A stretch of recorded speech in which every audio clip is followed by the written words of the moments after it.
আসসালামু আলাইকুম আরহামতুল্লাহি ওবারাকাতু। সম্মানিত মুসলিম ভাই ও বন্ধু, ইসলাম আমরা অনেক সহজে আমরা পেয়েছি। আর আগের জামানায় সাহাবীরা ইসলামের জন্য কতই না কষ্ট করেছে। কেউ গোপনে ইসলাম গ্রহণ করেছে, আবার যখন প্রকাশ হয়ে গেছে বিভিন্ন রকম নির্যাতন তাদের সহ্য করতে হয়েছে। আর আমরা মুসলমান কত সুন্দরভাবে আমরা ইসলামের কথা বলি, কোনো কষ্ট নাই, কেউ কোনো বাধা দেয় না।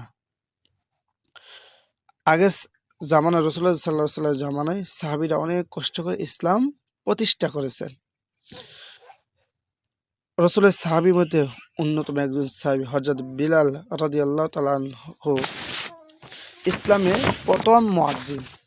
রাসূলুল্লাহ সাল্লাল্লাহু আলাইহি ওয়াসাল্লাম বিলাল রাদিয়াল্লাহু তাআলা আনহুরে ইসলাম প্রথম মুয়াজ্জিন বানিয়েছেন।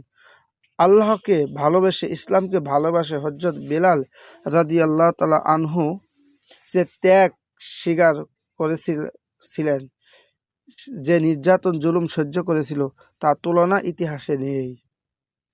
হযরত বিলাল রাদিয়াল্লাহু তাআলা আনহু ছিলেন ক্রীতদাস বা গোলাম, তার গায়ের রং ছিল কালো,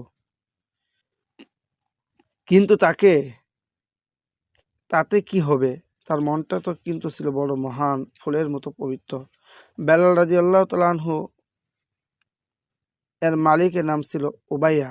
সে ছিল কাফের, আল্লাহকে সে বিশ্বাস করত না, অন্য কাফেরের মতো সে মূর্তি পূজা করত।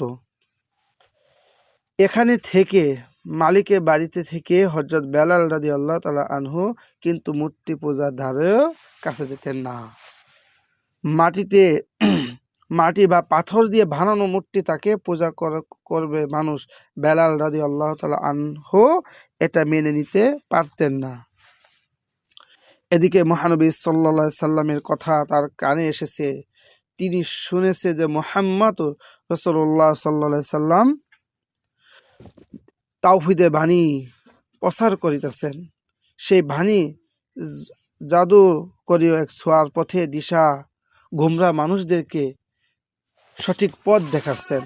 হযরত বিলাল রাদিয়াল্লাহু তাআলা আনহু মন চঞ্চল হয়ে ওঠে। তিনি গোপনে রাসূল আকরাম সাল্লাল্লাহু আলাইহি সাল্লামের সাথে সাক্ষাৎ করেন এবং কালিমা পড়ে মুসলমান হয়ে যান। সুবহানাল্লাহ। অপূর্বে বেহেশতে নূর ভরে হয়ে যায় তার সারা অন্তরে। কিন্তু এখানে কি শেষ না?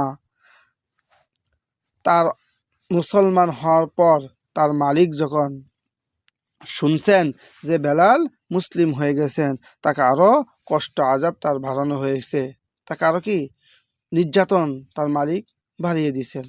বেলাল রাদিয়াল্লাহু তাআলা আনহু মুসলমান হয়েছেন, তার মনি কাফের উবাইয়া এটা সহ্যই করতে পারতেছেন না, সুতরাং তার উপরে আরো নির্যাতন জুলুম বাড়িয়ে দিয়েছেন।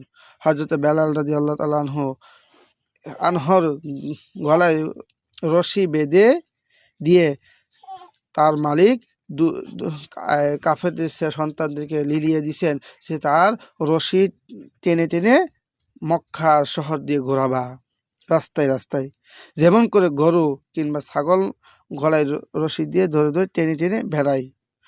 মানুষ কি নিষ্ঠুর তামাশা, ও পিঠের চামড়া উঠে যায় বেলাল রাদিয়াল্লাহু তাআলা আনহুর। অনেক সময় আদা মারা হয়ে পড়ে থাকেন তিনি, কিন্তু তাতে কি?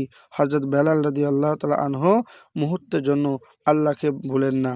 তার মুখ দিয়ে উচ্চারণ হতো, হুঁশ হওয়ার সাথে সাথেই তার মুখে উচ্চারণ হতো আহাদ আহাদ, আল্লাহ এক, আল্লাহ এক। এই কথা শুনে কাফের উমাইয়া রাগ আরো বেড়ে যায়। সে সাথে সাথে বেলাল রাদিয়াল্লাহু তাআলা আনহুর জুলুমে মারটাও উবাইয়া বাড়িয়ে দেন।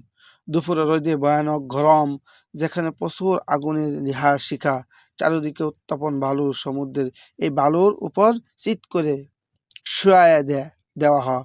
বেলাল রাদিয়াল্লাহু তাআলা আনহুকে বুকের উপর চাপানো হয় ভারী পাথর। প্রচণ্ড গরমে পিঠে ফুসকা পড়ে যেত, অনেক সময় চবরি গলে পড়তো, যন্ত্রণা বেহুশ হয়ে পড়তো হযরতে বেলাল রাদিয়াল্লাহু তাআলা আনহু। কিন্তু হুঁশ ফিরে পাওয়ার সাথে সাথেই বেলাল রাদিয়াল্লাহু তাআলা আনহু বলতেন, আহাদ আহাদ, আল্লাহ এক, আল্লাহ এক। এমনই আরো কত জুলুম যে তার উপর চালাইছে। হযরত বেলাল রাদিয়াল্লাহু তাআলা আনহুর কষ্ট, এই ত্যাগ কিন্তু বৃথা যায় নাই। আল্লাহর মেহেরবানিতে একদিন তিনি কাফেরের মনিবের হাত থেকে ছাড়া পেলেন।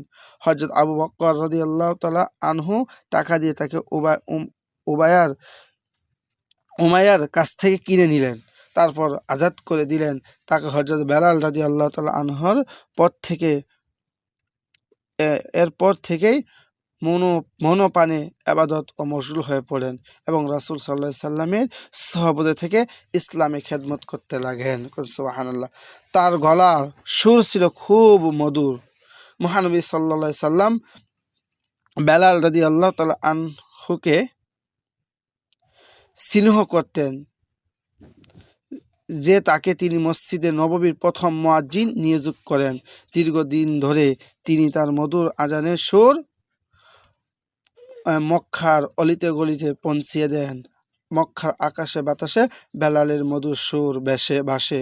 তাহলে আমরা মুসলমান হয়ে দেখেন সাহাবীরা কত কষ্টই না করেছে। এই জন্য যে আসেন আমরা সবাই ইসলামের পথে থাকি এবং বেলাল রাদিয়াল্লাহু তাআলা আনহুর ইতিহাস থেকে আমরা শিক্ষা গ্রহণ করি তারা ইসলামের জন্য কি করেছে। তাদের মতো হতে হবে না, তাদের সাথে যদি কমও করি আমরা, তাও আল্লাহ তাআলা আমাদেরকে কি করবেন, জান্নাত দান করবেন। এই জন্য আসেন ভাই ও বন্ধু, আমরা সবাই ইসলামের পথে থেকে, ইসলামের পতাকার নিচে থেকে আল্লাহর হুকুমগুলো মানি, রাসূল আকরাম সাল্লাল্লাহু আলাইহি সাল্লামের আদর্শ অন্তরে ধারণ করে ঈমানের সাথে চলা। আল্লাহ পাক যেন আমাদের সকলকে তৌফিক দান করেন। সকলে বলেন আমিন। আসসালামু আলাইকুম ওয়া রাহমাতুল্লাহি ওয়া বারাকাতুহু।